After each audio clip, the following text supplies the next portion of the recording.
Eruption of the Mount Etna in the Italy, in the island of Sicily, is continuing.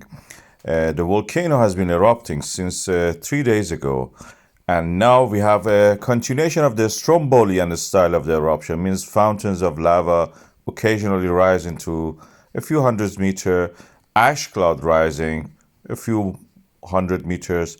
Sometimes, like this case, you can see ash flow actually down the hill due to the gravity, and just this is a big area, so there is no danger that it reaches any of the towns around that. So in here also we see the images from today. The wind is blowing in a direction toward Tunisia and Libya. So as you can see at the center is Sicily. The sulfur dioxide signature existed. This is the African plate colliding with the Eurasian plate, subducting and creating this eruptive manner of the volcano.